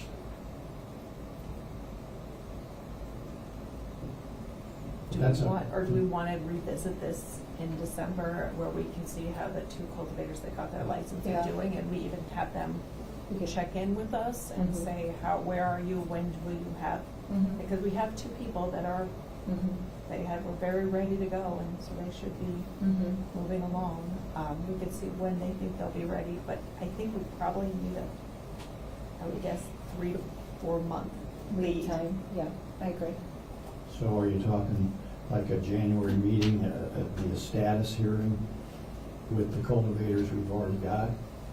See where they are, and then you can maybe finalize the dates after that?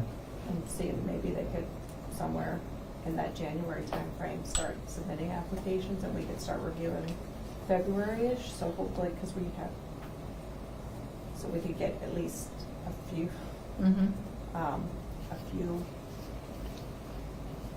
so January check-in.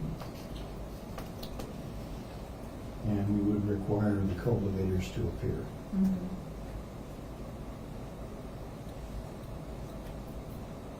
Okay. And So see what they moved. think. So moved, okay. So based on today's discussion, sounds like there's a desire to have the transporter application pended. You're going to table setting an application period for transporters. You want to discuss it again in January and invite licensed cultivators to come speak as to their progress as to the growth. Correct. Okay, is there a motion second? Do we have to? So moved. Second. Muting, Yes. Coffee, Yes. Oldenburg. Yes. So we'll table that till January. Is there any discussion on setting an application time period for manufacturers? That's gonna be, they have to transport somewhere, so it probably should be right along with the transporters, similar time frame. And are we giving ourselves enough time to review all the, are we giving ourselves enough time for the reviewing adequately? Well, and I'm assuming that a manufacturer license is going to be a little bit more complicated than a transporter license, in the fact that they have to have a place to process all of, I mean, it's a different type of thing, so. Should we plan similar timeframe to possibly start taking applications in January?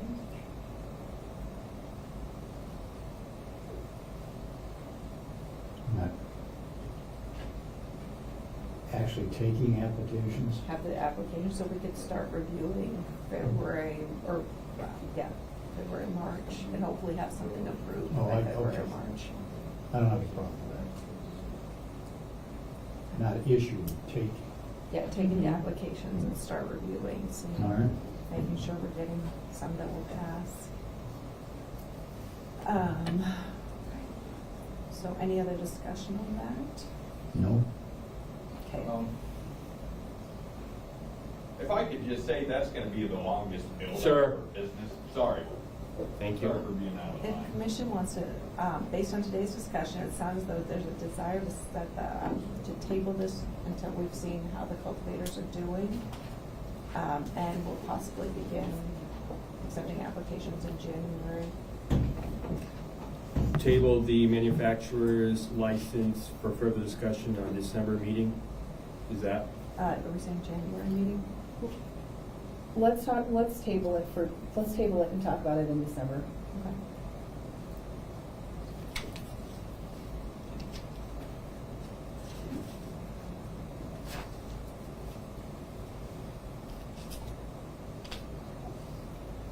Any discussion on setting an application time period for dispensaries?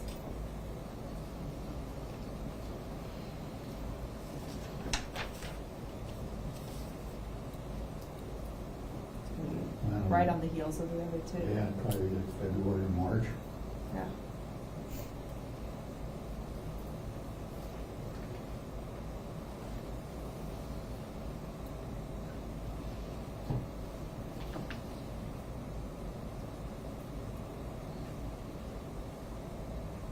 You want to say table it again till December? Let's table it till January.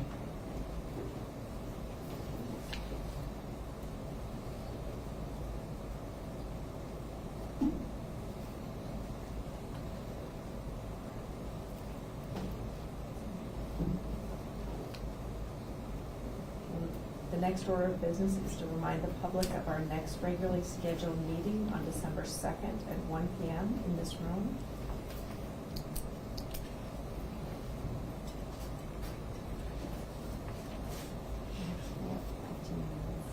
You want to go to recess until 3 p.m.?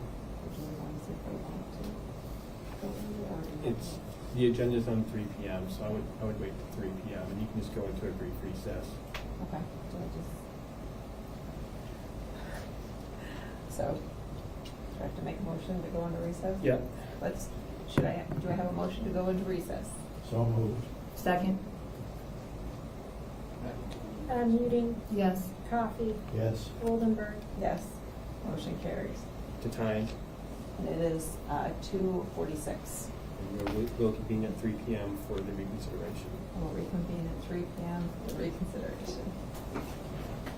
All right. Recording stopped.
I didn't really look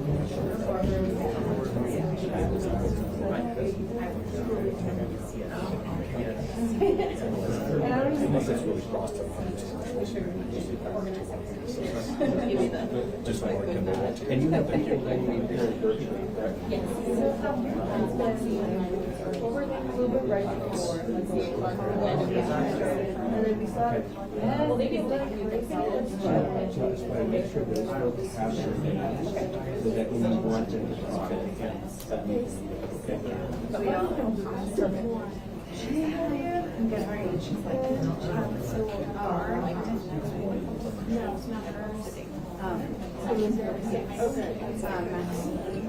Here, let me write.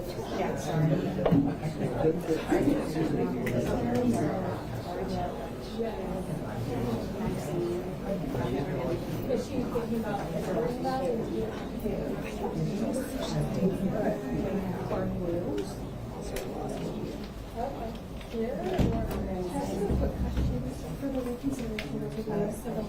And then, yes, the commission will have written response. They'll vote on it. and then they'll just be Testers and days to the next which is very similar. yes, we're going to go this set right now, that should take. Oh, okay. Yeah, right now, Yes, that is the problem. Everyone, but they wanted to unmute themselves like they're going to. Okay, but you don't need to unmute. Yeah, I can do this so that they know. Yeah, they should be able to. Okay. Awesome. Yeah. Yes. Yes, Sienna teaches. Yes, yes, Sienna's mom, yes. So we were kind of like, we did Halloween Scary Park, whatever that was, Scary Park, together with her best friend, and we were talking about guys being kind of with less than 2 years. And just get through it. They should be able to see person's feelings and the fact that they guys are not compared to each other. Yeah. Exactly, because then that was surprising.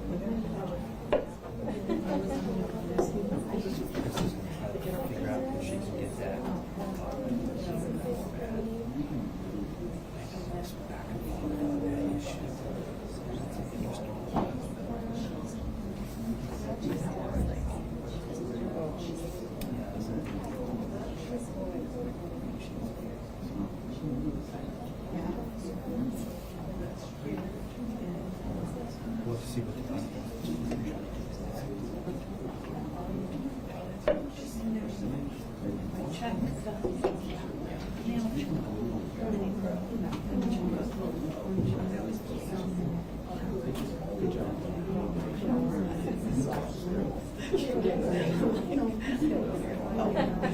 Thanks, Mary. Appreciate that. Can you furrow your brow?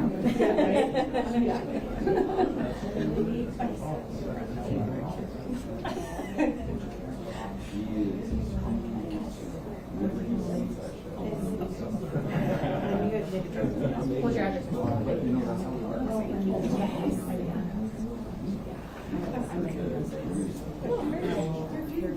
Like, there's so many times I've heard your roll call, and I'm like, dying. I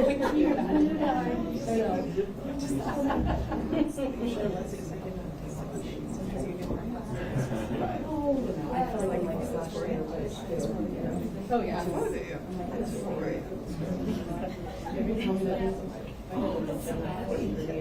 That's also oh god. It's amazing. Okay. It is amazing. So where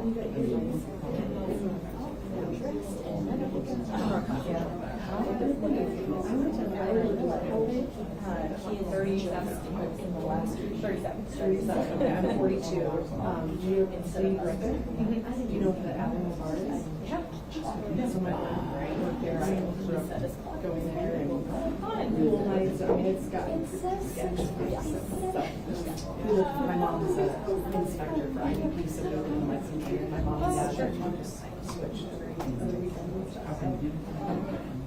never know, we might have rolled around the same hood. Yeah. Probably not at the same time. Definitely not underage, but. Probably not, no. Yeah. Cool enough to get it, have it in. No. Feel like you could. I really don't think that. It's like a fight. Yes, so nice to beat each other up. My kids will like our sport. Yeah. They're still 7:30. I'm just like, wait, where's your sibling? They're like, oh, they're still in bed. It's like nobody thought. Nobody thought.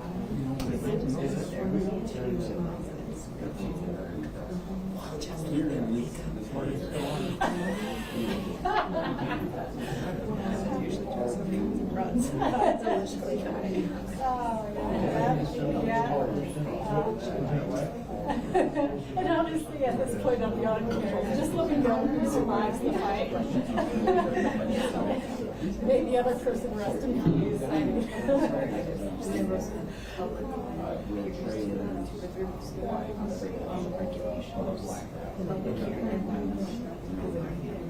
Yes.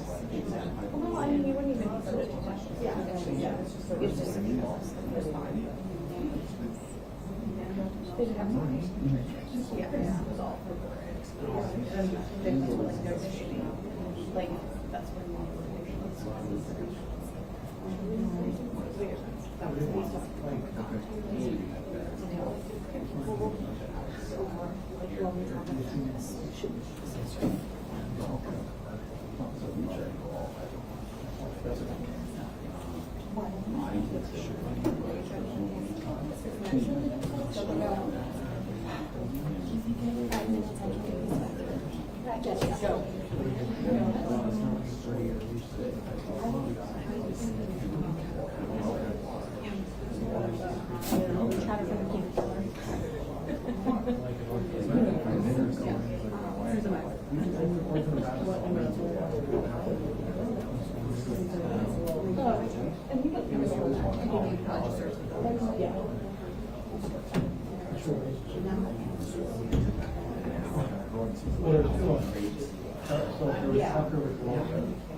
I think the usually need to be replaced. Maybe we just slide them closer.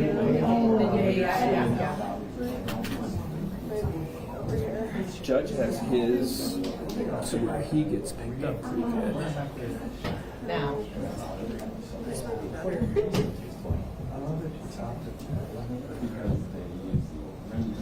Yeah. Yep. So they go by a shallow walk away.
Yeah,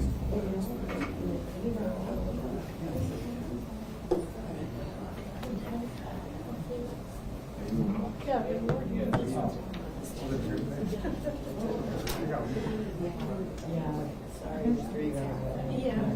that's okay. I'll figure it out. It'll ruin my OCD on keeping everything nice and neat. That's all right.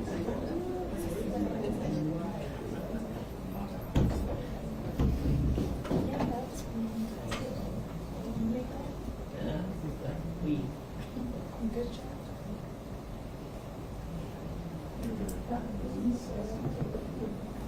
Recording in progress.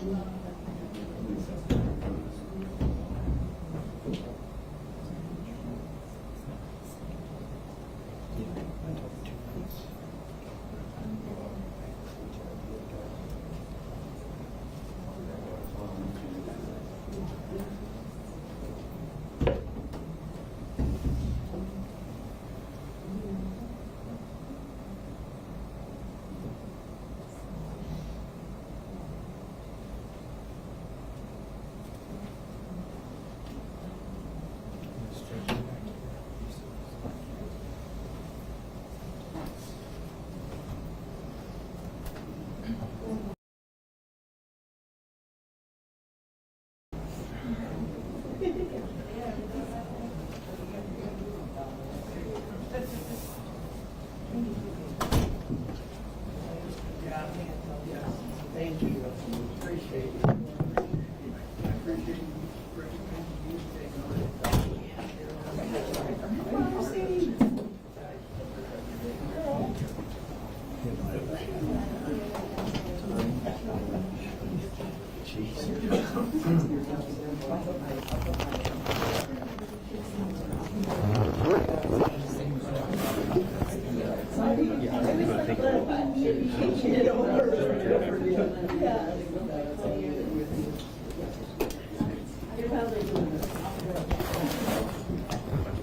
It's now 3 p.m. and we're going to return to our agenda.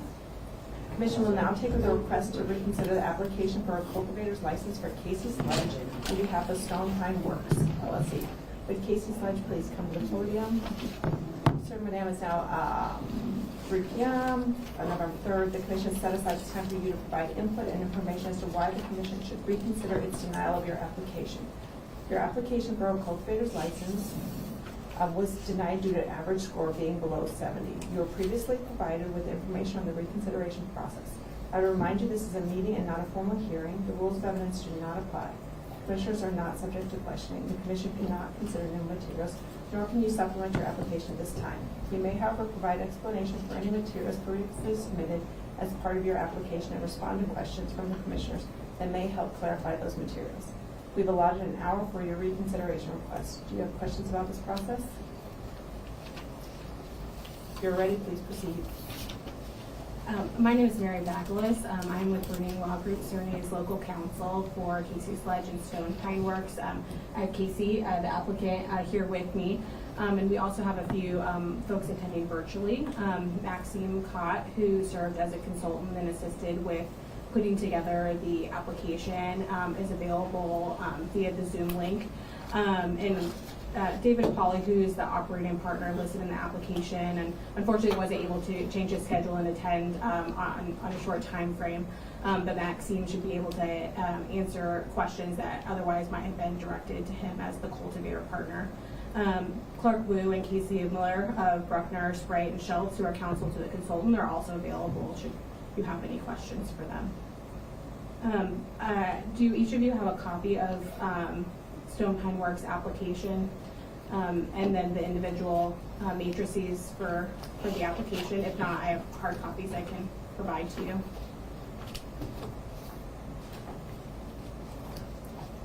Yes, it looks like we have them. Okay.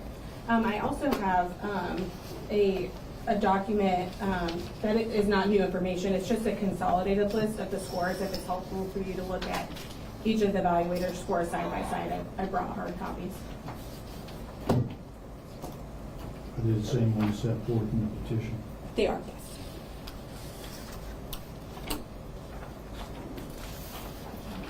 apologize it's so large, but I was hoping that would help you be able to read it.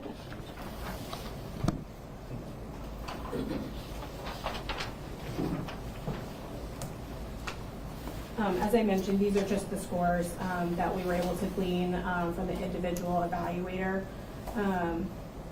matrices,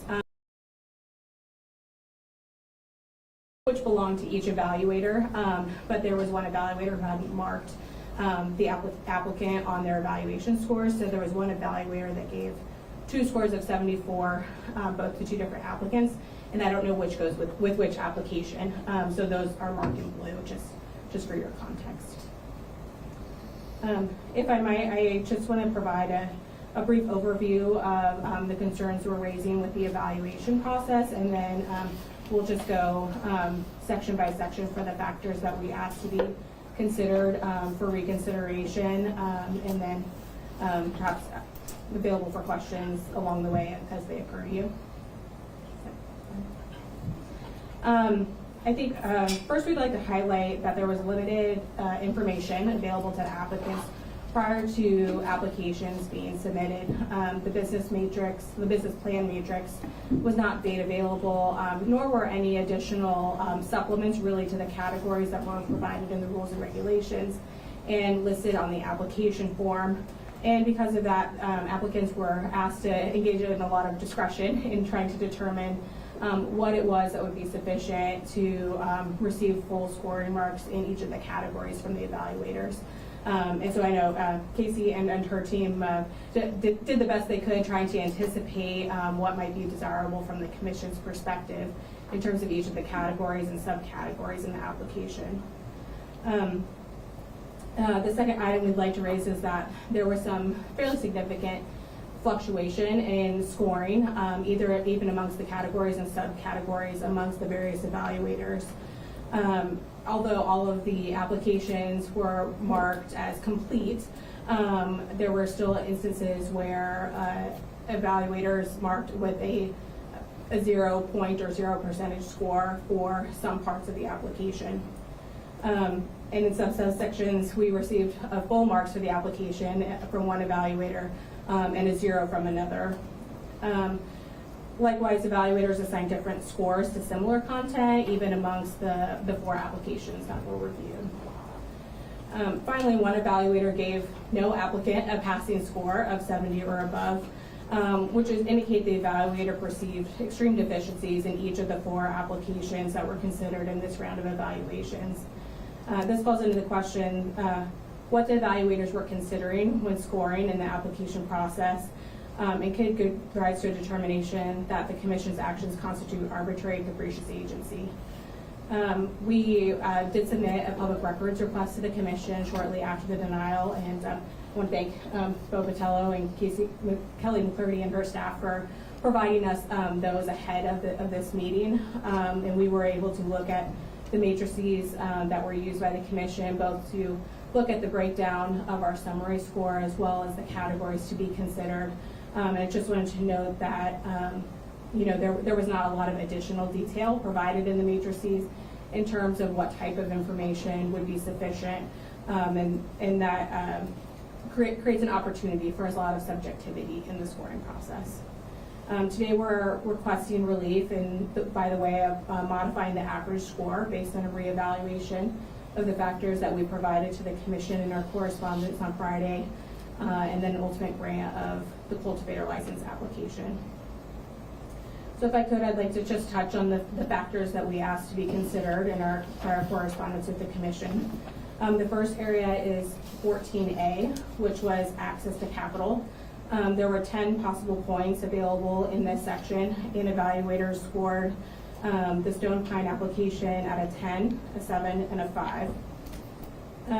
The items for consideration related to this category in our application are first found in section 18, which indicates a startup budget of $4 million and includes a letter from TBO Bank that outlines Stone Pine Works access to a $4 million line of credit for its Nebraska business operations.